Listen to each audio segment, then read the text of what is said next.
Next, I want to talk about indicator variable as a substitute for quantitative regressor. You know, for example, the speed, x1.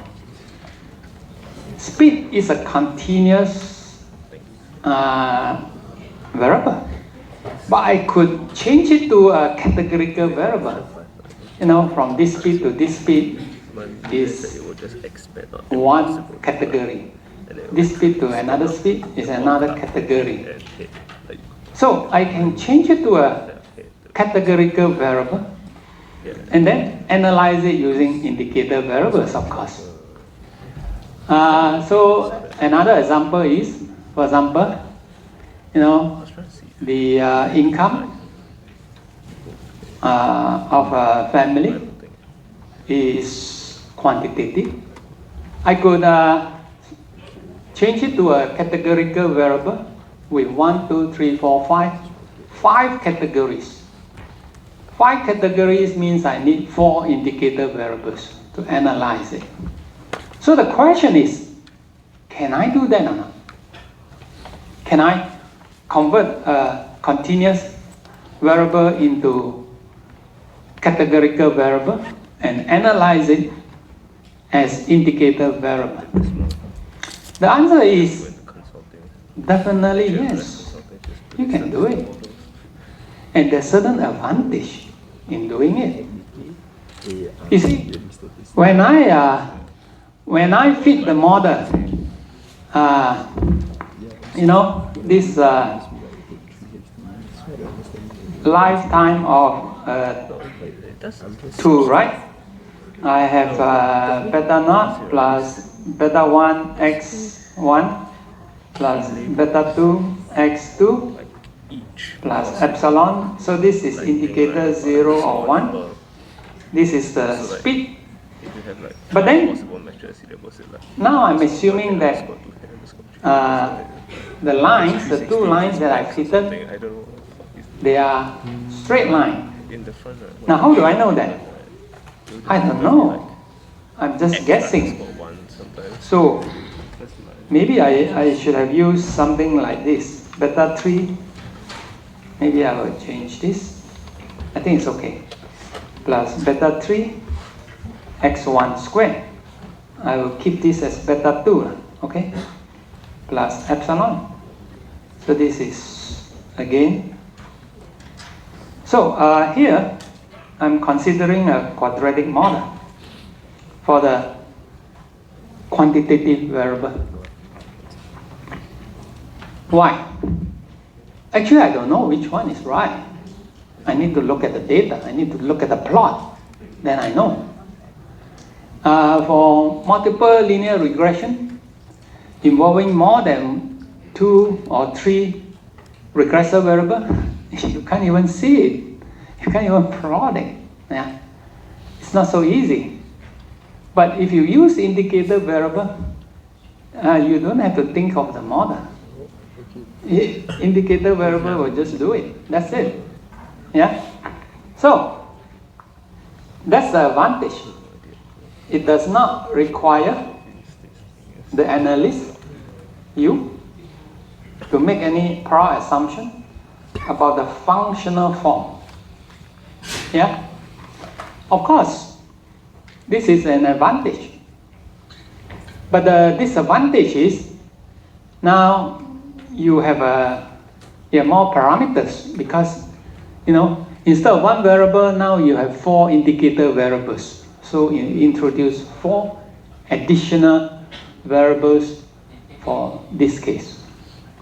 So it's something you can think about, whether you want to convert a quantitative variable into an indicator variable or not. All right? Okay, so that's end of chapter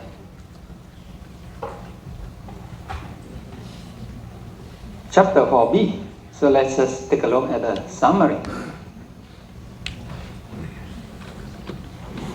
All right, summary.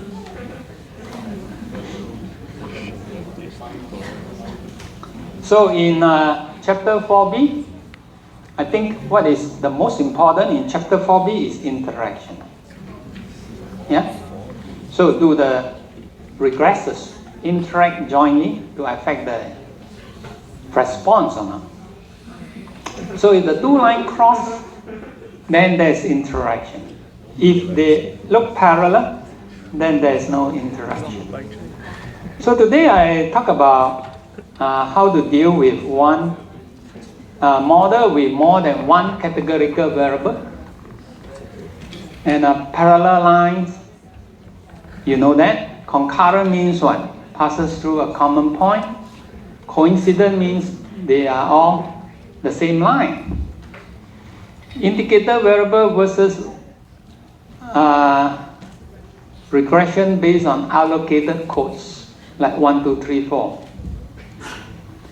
Never use this, because this is a tragedy. Yeah. You can get whatever result you want using allocated codes. So if you want to lie to people, you can use this. Yeah. You know, the cheat people use this. You want to do the proper thing, use this. So, and then finally, you can also consider indicator variables as a substitute for quantitative regressor. Now I'm going on to chapter 8c.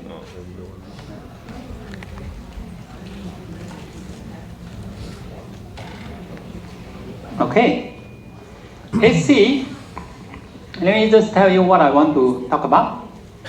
In 8c, I want to give you a very short introduction to design of experiments.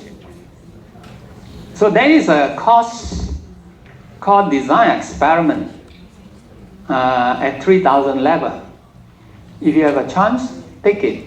It's a very good course. Today I'm just going to give you a simple introduction to it. And this design experiments, I think is one course that is the biggest, one of the biggest contribution of statistics to mankind, because you can use this method to increase the yield of crops. Yeah, you can do it if you do it nicely. You know, whatever you plant can double, triple in the yield. It is this powerful. I call this the greatest contribution of statistics to mankind. Is this one, design experiments. Yeah, not regression, but design experiments. But then, actually it's also regression because they are related. And today, I'm going to give you that short introduction and then show you how design experiment is related to regression. In fact, they are the same. The same theory applies to both. They are related. And for a very simple model, they are identical.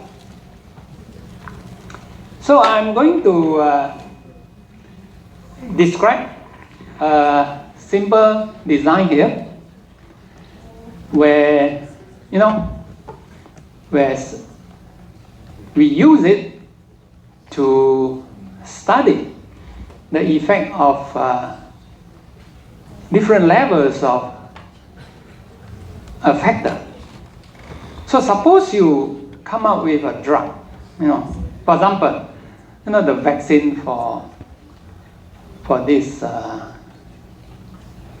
you know, the vaccine that we just went through, I forgot the name, my goodness, this pandemic, you know, you come up with a vaccine, you have to determine the dosage level. What should you use? Yeah, you want to find out what dosage should you use so that you won't kill the person you give it to. And it must be enough so that there is an effect. Or if you are making pizza, you want to know what temperature is the best to produce the best pizza. So there is a categorical. So here, I'm talking about a categorical variable with different levels. Level 1, 2, up to 8. Yeah? So different level of a categorical variable. And here's the response. So let's say I'm making pizza. I want to know, what temperature should I use? And here's what I'm measuring. The quality of the pizza, how good it is. And there's an overall mean here. And the temperature will either lower this or move it up. So that the total effect, tau I, is 0. And this is just a random error. So for a particular temperature I will perform the experiment n times. So let's say that I set the temperature as 220. I do 5 batches. So n will be 5. Then I change the temperature to 230. I do another 5 batches of pizza. Yeah? And then finally I measure the response for, at each temperature I got 5 readings, right? Another temperature, 5 readings. And mu is the overall mean. Tau I is the effect due to level I of the factor. So here, I really want to study tau I. Is there any difference between tau 1, tau 2, tau 3, up to tau A or not? These different levels of the categories. It's just like the machine tool example. Consider you have 5 types of tool. Type A, type B, type C, type D, type E. To test whether there's any difference or not. So this is an experiment called one-way factorial because there's only one factor or one categorical variable where we want to study the different levels of it. Yeah? All right. So let's make the idea more concrete by using an example from the textbook. So here I have a categorical variable with 3 levels. This is the cotton weight percentage in a fabric. You put more cotton, you want to know what is the tensile strength.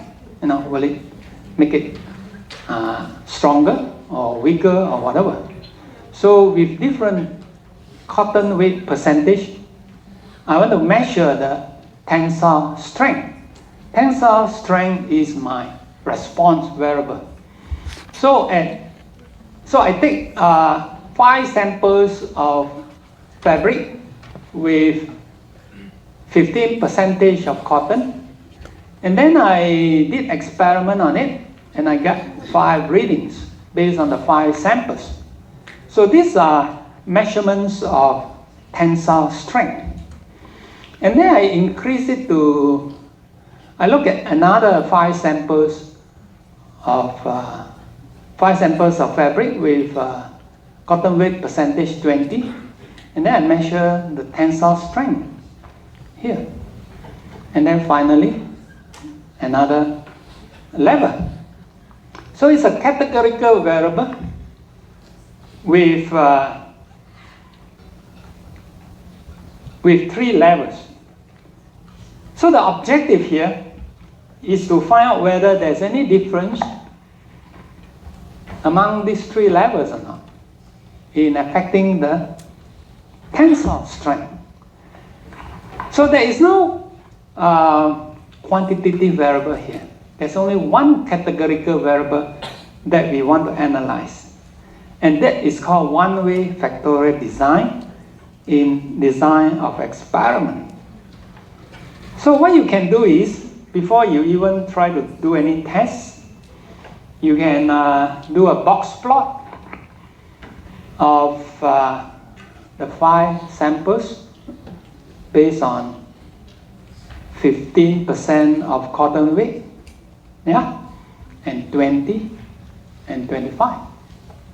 See whether there is any difference or not. So here's a box plot. So you can see that the plot is going up. Here's the median tensile strength. Here the meter is a median tensile strength. So as the cotton weight percentage goes up, the tensile strength goes up. But the boxes are pretty close together.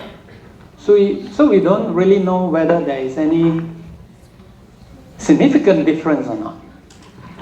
You know, is there any significant difference between these two? Maybe not, because it can go as high as this. Maybe these two, there's no difference. Maybe this and this, there's some difference. So we are not so sure.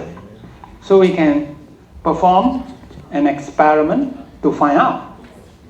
So what is it that we want to find out? The thing that we want to find out is this. So for design experiment, want to find out whether the effect, you know, is it 0 for all of them or not? A in this case is 3. And the alternative hypothesis is the tau I is different. And I'm not going into the detail, but to analyze this data set according to design experiment, you end up with an analysis of variance table of this form, where you have between treatments, sum square for between treatment, and then you have error within treatment. This error is like our residual mean square. You can use this over this to construct an F-test to test this set of hypotheses. So, here are some notation. You can actually look at it carefully and understand what it means. But I'm not going to be bothered by the detail here. So what I want to do is just look at the X matrix of this one-way factorial design. So the model that we have is this, where we have 3 levels of this categorical variable, tau 1, tau 2, tau 3. And each one, we did it 5 times. So the first 5 readings are of tau 1, this tau 2, this tau 3. So that's our X matrix. Yeah? So you can write an X matrix just like in regression. But then there is a little problem with this. Not a little problem, there's a big problem with this X matrix. What's the problem? Can you see?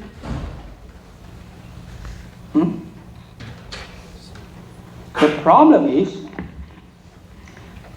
if you add these 3 columns together, you get this column.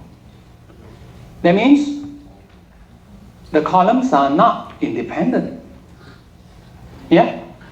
They're not independent.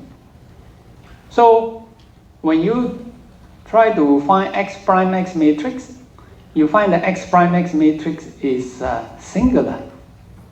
You cannot solve it. Yeah? There'll be more than one solution.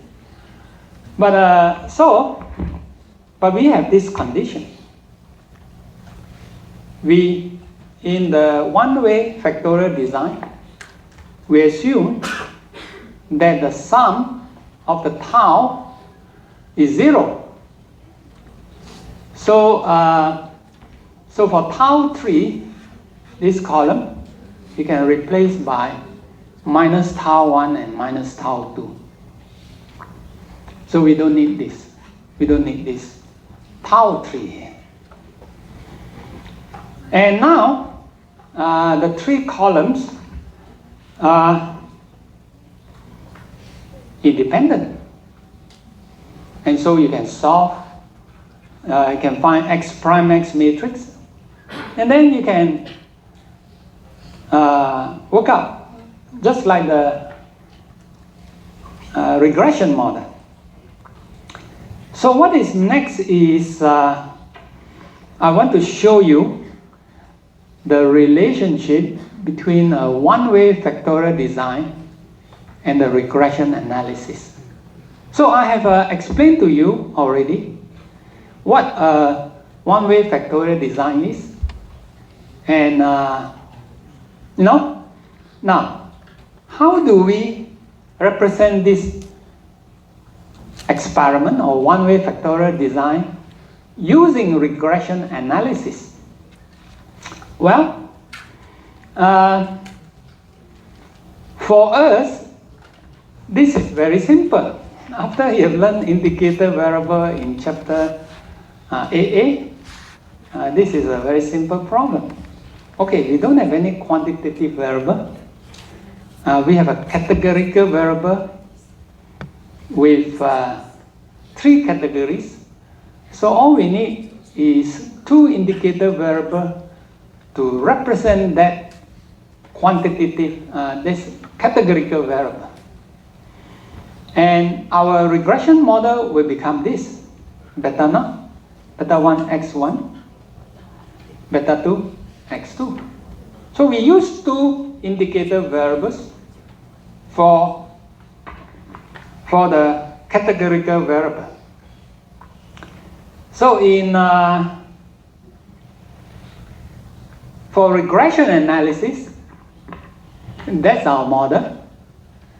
So x1j will be 1 if it is level 1 of category of the categorical variable, 1 for the second level of the categorical variable, and then the rest are 0.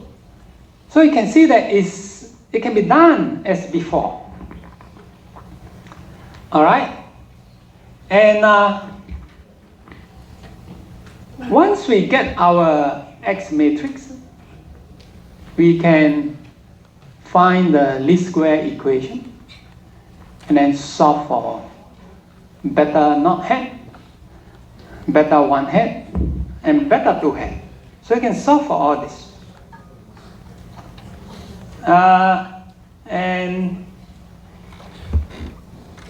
And to analyze this experiment using regression analysis,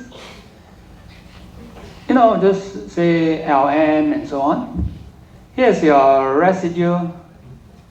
Here is your residual sum of square. Divide by the degree of freedom, you get residual mean square. And this treatment is your regression sum of square. This is regression sum of square. And then you can test it. Yeah? Okay? So now, what's the relationship? So I have shown you how to analyze the same data using a regression model. So how do we know if the two are the same or not? So let's take a look at this model. Okay, this is our regression model. Consider the observations from treatment 1. So x1j is 1, x2j is 0. So you got a model, base model, like before. For the analysis of variance model, this is the model. And I call mu plus tau 1 to be mu 1. I just put the two together as mu 1. Doesn't matter. Then you can now compare the regression model and the analysis of variance model. So this quantity is the same as mu1. So now we have our first relationship. This must be equal to this. We are using two different representations, but you can see that they are the same. Now for treatment 2, x1j is 0, this is 1, so you can also find an expression for it. For the analysis of variance model or the one-way factorial design, I call this mu2. So mu2 is this. Beta naught plus beta 2 is mu2. Then one more case. If the observations are from observation 3, then both the indicator variables are 0. So I have beta naught. And beta naught is mu plus tau 3, which is mu3. So I have a 3 relationship here that I obtain by comparing the two models. One is the regression model. One I call it the analysis of variance model. Yeah. Well, now let's take a look. Let's take a look what we are trying to test using the two models. So for the model for one-way factorial design, we are trying to test whether the 3 taus are 0 or not. If the 3 taus are 0, then we know there's no difference among the 3 levels of the categorical variable. For the regression model, we are trying to test whether beta 1 and beta 2 is equal to 0 or not. If these two are 0, then there's no difference between the 3 levels of the categorical variable. So you can see that these two set of hypothesis testing are testing for the same thing, which is no difference among the 3 levels of the categorical variable. Well, so first of all, from what we got here, this one, we can express mu1 or beta naught in terms of all the mu. Okay, so this is what we got here. So I can find out what is beta naught, beta 1 and beta 2 in terms of the mu. Now, when beta 1 equal to beta 2 equal to 0, for testing a hypothesis based on the linear regression model, what does that mean? That means these 3 must be equal. It means what? It means mu1 minus mu3 is 0, mu3 is 0, mu2 minus mu2 is 0. So it means these 3 must be the same. But mu1 is tau 1 plus mu. So it means this. So now I'm trying to establish that we are testing the same thing, okay? Now, for the analysis of variance model, these 3 equal to 0 with this additional constraint, we can show that tau 1 equal to tau 2 equal to tau 3 is 0. So therefore, the conclusion is testing beta 1 and beta 2 equal to 0 is actually the same. There's no difference between them. You got that? So, let me just summarize what I've done. I started with one-way factorial design, or the so-called analysis of variance model. I'm trying to test the different levels of the categories. And then I also look at the problem as a regression problem. and then try to test if there's any difference among the three categories. What I've shown here, the proof here, is that the two are actually testing the same thing. No difference. So, let's now look at one example, true live data example. So suppose I want to investigate the true life of a cutting tool with respect to 3 cutting speeds. All right. So here's the data. There are 3 speeds. One categorical variable, I can analyze it as a one-way factorial design, or as a regression model with 2 indicator variables. So I can either do it here or here. All right. Now for the one-way factorial design, you can actually use this coded variable. Yeah? So how do we do it? In using regression analysis. Well, you feed this model, and then you can compare the fitted model with the constant model. So you can test whether the two are different or not.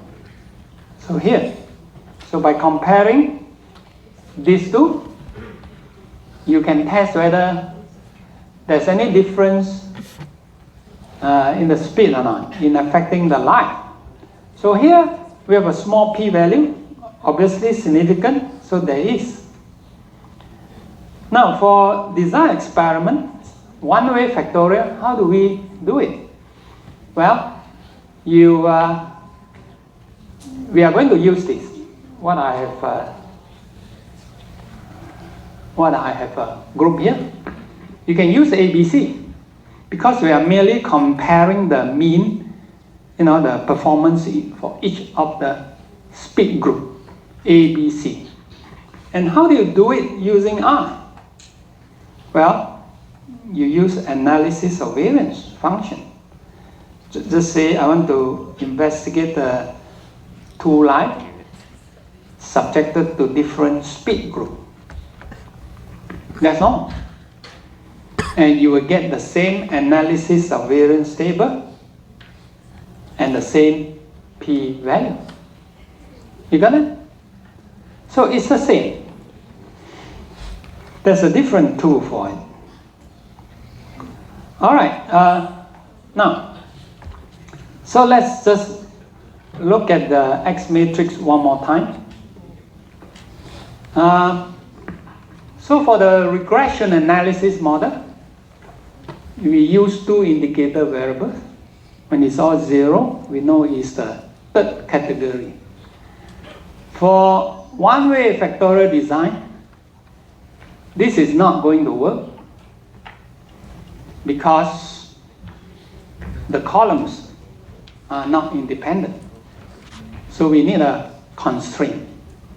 We choose the constraint sum equal to 0. And so, in fact, we now have one parameter less. Yeah? Because tau 3 is now represented by tau 1 and tau 2. So that's what we have. But the analysis of variance table that you get from here will be the same. Now, if you go on to study experimental design, you find that you actually don't need to set this condition. You can choose other condition. For example, you can choose tau 3 equal to 0. That means here. So instead of getting this matrix, you will have an X matrix of this form. Because tau 3, you set it to be 0. So tau 3 is a reference now. And then you analyze it, you get the same analysis of variance table. Now take a look between this and this now. you can see that the two X matrices are now identical. If I choose this constraint, tau 3 equal to 0. Okay? So, you can choose this instead of this, and you get the same X matrix as before. Now, is this all very surprising? Maybe not, because both regression analysis and design experiments, they are under the same theory. The same theory works for both. So for this example, we can now say that there is evidence that there is a difference among the three speed groups in affecting the two lines. So, just an important note. So the main purpose of chapter 8C is to introduce you to experimental design. And secondly, experimental design can be modeled as a regression model. So these are two important facts that I want to get across today. Okay, so let's take a break, and then we can continue with a new chapter, I guess. Okay. I need water. Whoa. Very pause already. 0.001. So something divided by 0.001, you get 1,000. So you get 1,000 sigma squared. So you can see now that if the correlation is small, let's say no correlation, then this will be 1. The variance will be sigma squared. So this example shows us very clearly the disastrous effect of dependency between two variables. We are just looking at 2. We will look at more than 2 later. So if you have perfect correlation, suppose you have 2 columns of your X matrix that are identical, then what happens? What happens here is you cannot even calculate the estimates of beta 1, beta 2. You can't even find variance. Okay? Because you have a singular X prime X matrix.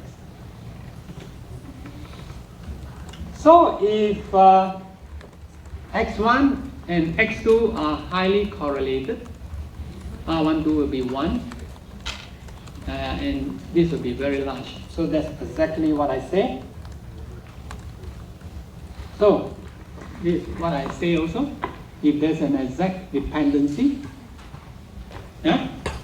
Let's say you use 2 variables that are exactly the same, then you find that R will tell you, don't be an idiot. You're using 2 regressor variables that are identical. I cannot tell you what the answer is. Okay, R will tell you this.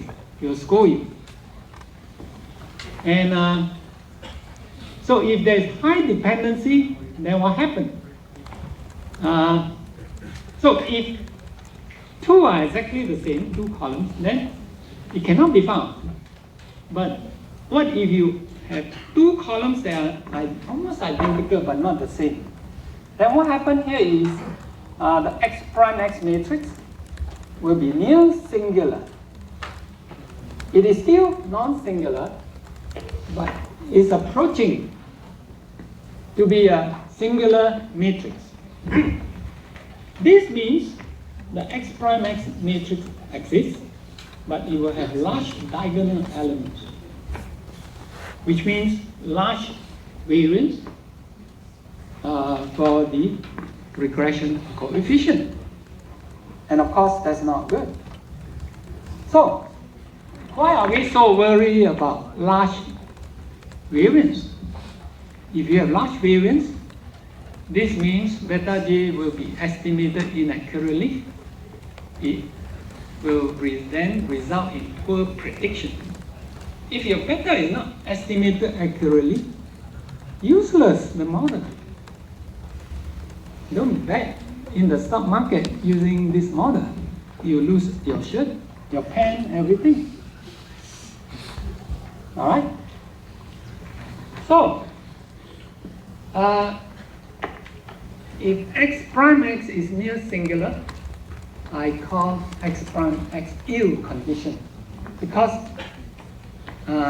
it will be hard to find the inverse, because the inverse will be very huge and so on. So it's ill condition. So that's what it means when we say a matrix is ill condition.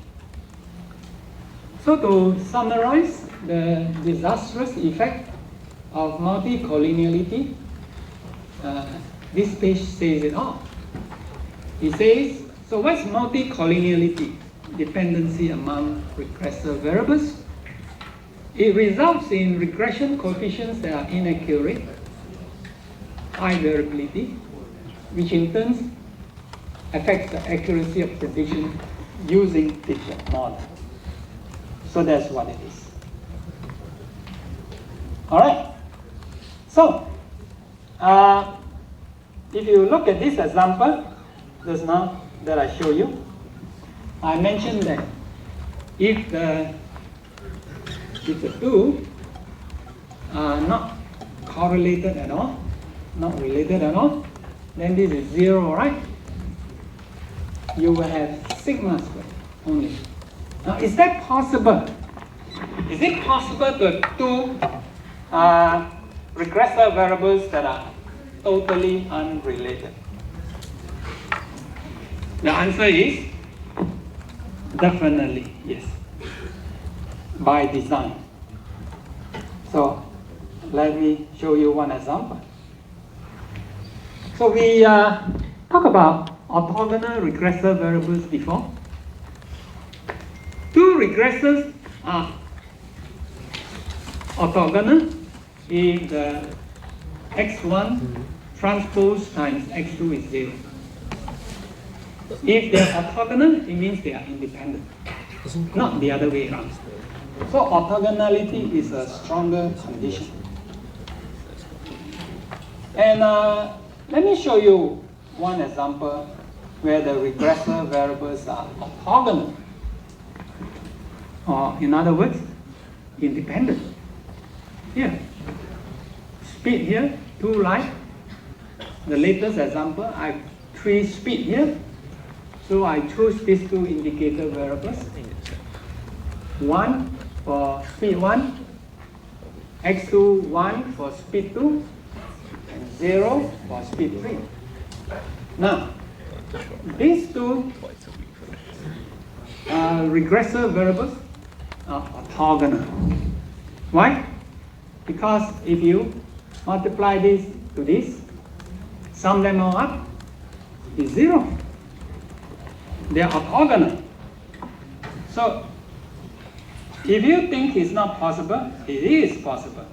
And it happens all the time. Okay?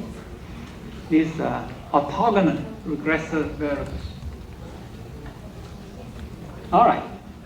I think I won't go into this. This is the start of the theory, the beautiful theory that I talk about in this chapter. I really enjoy teaching this part.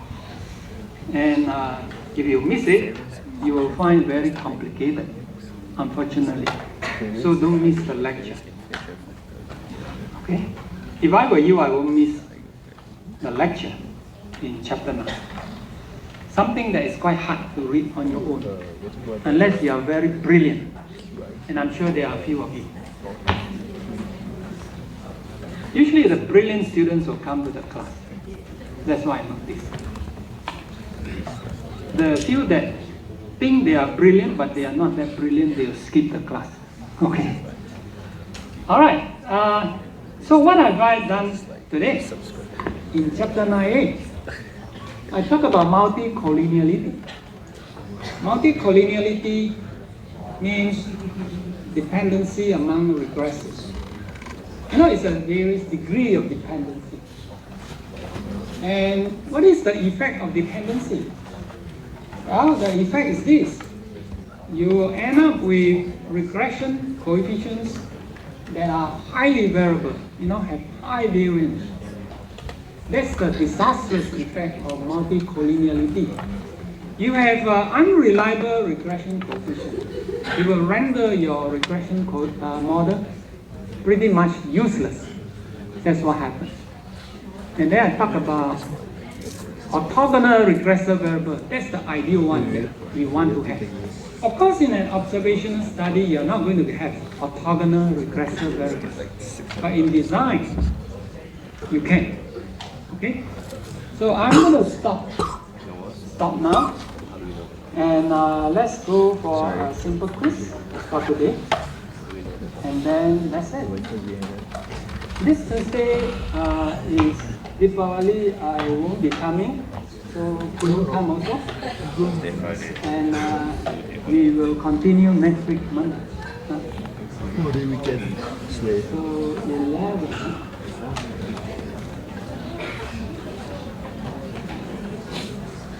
Should be quite simple for you today.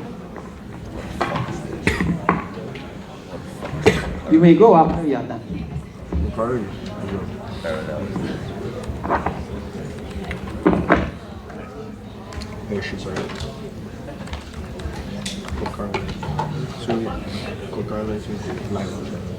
Light on. Like food. Like B2 equals to 0 for this case, meaning that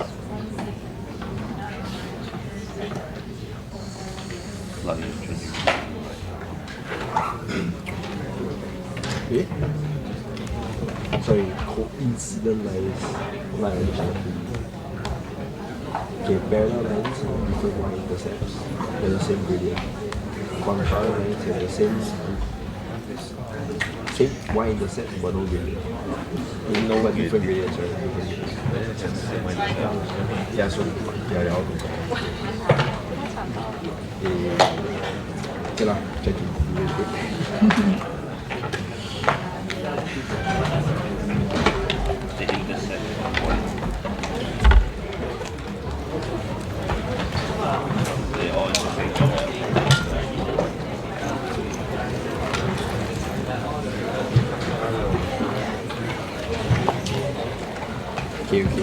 Is there a prompt to just give me the answer straight? Answer straight. Huh?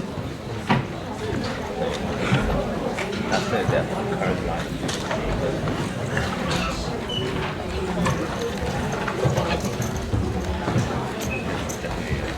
But it's definitely yes, the question.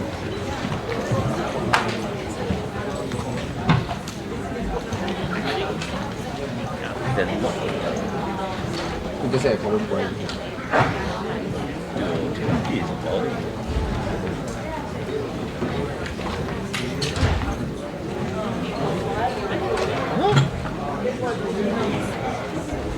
No.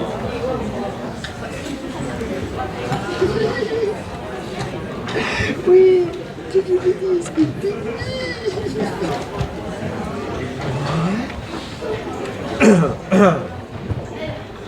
那你是不是现在？